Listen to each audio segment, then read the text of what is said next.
আসসালামু আলাইকুম। তো আমাদের নড়িয়া সখীপুর সহ আমাদের 1 আসন এবং 3 আসনের সর্বস্তরের দায়িত্বশীল বৃন্দ উপস্থিত রয়েছেন। আমাদের অত্যন্ত শ্রদ্ধাভাজন দুজন এমপি প্রার্থী উপস্থিত রয়েছেন। এখানে সাংবাদিক বন্ধুগণ, মহান আল্লাহ তাআলার দরবারে শুকরিয়া যে আল্লাহ পাক আমাদেরকে একটা মহান দায়িত্ব দিয়ে আজকে এই মহান দায়িত্বের আনুষ্ঠানিক যে কার্যক্রম আমরা আজকে মনোনয়ন ফর্ম গ্রহণ করার মাধ্যমে শুরু করলাম। আল্লাহ পাক যেন আমাদের বাকি কাজগুলোকে সুন্দরভাবে আঞ্জাম দেওয়ার তৌফিক দেয়।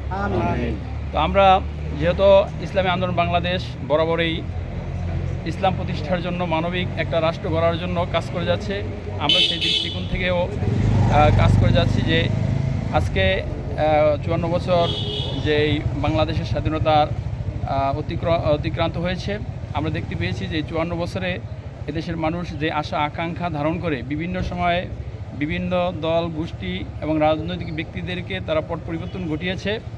সর্বশেষ এদেশের মানুষ হতাশ হয়েছে।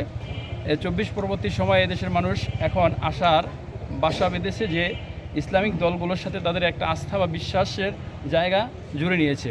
তো সেই জায়গা থেকে আমি বলবো যে যেহেতু মানুষ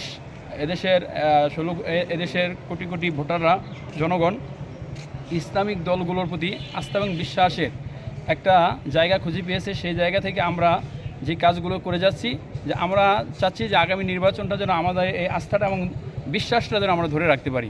সেই জায়গাটা ধরে রেখে যেন আমরা আগামী নির্বাচনে এদেশের জনগণ যে ভোট দিতে চায়, এদেশের জনগণ যে পরিবর্তনের একটা চিন্তা করতেছে, সেই পরিবর্তনটা মূলত আমাদেরকেই লিড দিতে হবে।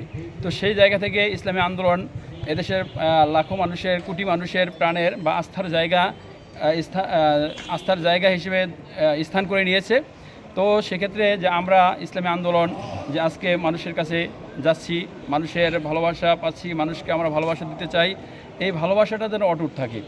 আগামী নির্বাচনের মাধ্যমে আমরা এই বন্ধনটাকে আর সুদৃঢ় করতে চাই। এই বন্ধনটাকে আমরা বাংলাদেশ মহান জাতীয় সংসদ পর্যন্ত আমরা পৌঁছে দিতে চাই এবং মানুষের এই আশা আকাঙ্ক্ষার প্রতিফলন ঘটাতে চাই।